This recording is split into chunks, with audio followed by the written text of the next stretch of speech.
Hello and welcome back to another AP3 video. In today's video, we'll be going over AP Environmental Science, topic 7.1, Introduction to Air Pollution. The first thing we're going to talk about is the primary and secondary pollutants and what's the difference. Air pollution is going to be anything in the atmosphere that's harmful to humans or the environment. Primary pollutants are emitted directly into the atmosphere. Some examples are natural pollen, some examples of when it's unnatural primary pollutants can be pollen, volcanic ash, or VOCs given off by plants. Or it could be anthropogenic, which is caused by human sources, which is a combustion of fossil fuels, which could be CO2, NOx, or SO2. Secondary pollutants form once they are in the atmosphere, usually combining with water vapor or other atmospheric gases, or with each other, or in the presence of sunlight forming new molecules, making new pollutants. Some examples could be ozone and acid rain. So now we're going to talk about an example that I drew. So when it's natural, it could be volcanic, and when it's made by humans, it could be a car. And what happens is that pollutant goes and makes a chemical compound right away in the atmosphere, as we can see from primary pollutants, so NO2 and CO2. But it creates a secondary pollutant if it mixes. It could be with water, or it could be with sunlight to make ozone or O3 and then SO3. So pollutants, primary pollutants, again, it could be from a combustion of fossil fuels or from a volcano or pollen, and that makes either NO2 or CO2. And then secondary pollutant, it's anything like water vapor, sunlight, and it makes a new chemical compound. So the criteria pollutants of the Clean Air Act. So the EPA established a national ambient air quality standards in 1970 for 6 criteria deemed most harmful to human health, which is sulfur dioxide, particulate matter, or PM, lead, which is PD, ozone, which is O3, nitrogen dioxide, NO2, carbon dioxide, CO2. We can remember this as the acronym SPLONC, kind of like in order. What a lot of people get confused is seeing the P and they think, oh, it's lead. No, lead is PB. That's the chemical compound. So particulate matter is going to be P and L is going to be lead. So we're going to talk about the reduction of lead. So it was very additive since 1920s, but in the 60s, the health impacts of lead was studied. And low-level lead exposed health impacts, such as children having pneumonia, behavioral disorders, lowered IQ, and much more. And for adults, you have hypertension and cardiovascular disease. Most countries now doesn't have, they have no lead gasoline mandated. And ever since, there's been a decrease in lead level in children's blood, and lead in the atmosphere has decreased as time passes. So combustion of fossil fuels releases fossil carbon. So combustion of fossil fuels releases the energy stored during photosynthesis.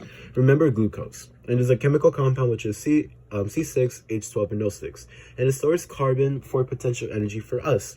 All fossil fuels contain carbon and hydrogen. And the combustion of fossil fuels or combustion of carbon creates carbon dioxide, which creates pollutants. So a good way to remember this, carbon from the atmosphere goes into the plant, then it turns into a fossil fuel, and then it's being combustion millions of years later, becoming CO2 again, which increases in CO2 levels. Coal contains many other elements either absorbed by plants during their life or trapped in sediments along with their organic matter. Anything trapped with the coal becomes part of the coal burning process, and impurities released during combustion, and specific elements vary by region.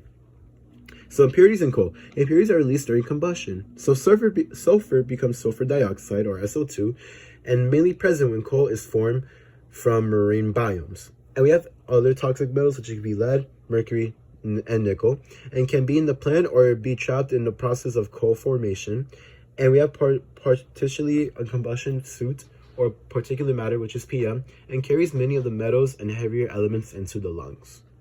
So now we're going to talk about sulfur and fossil fuels. Sulfur is present in large quantities of marine fossil fuels. Coal-burning power plants can use filters, scrubbers, and hydrostatic precipitators or clean oil processing to decrease sulfur dioxide emissions. And we have crude oil, or petroleum, also contains sulfur.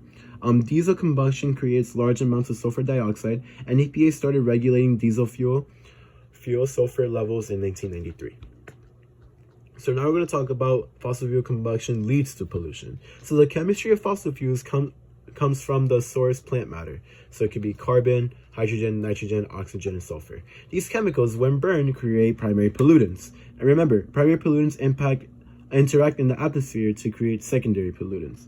Anything that has a negative impact on humans or the environment is a pollutant. So anything that's a negative impact on humans or the environment is a pollutant. So I kind of drew an example here. So you have fossil fuels, and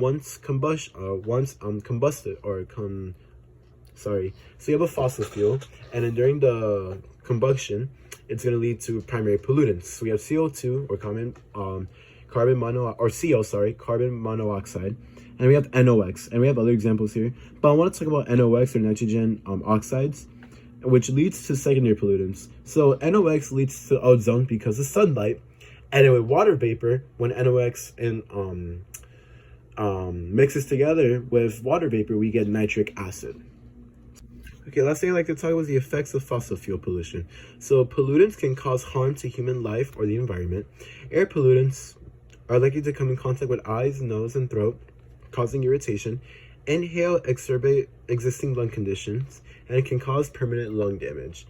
And air pollutants can damage plant tissue during photosynthesis and respiration. This is everything we need to know for 7.1. This is another AP3 video. Thank you for watching.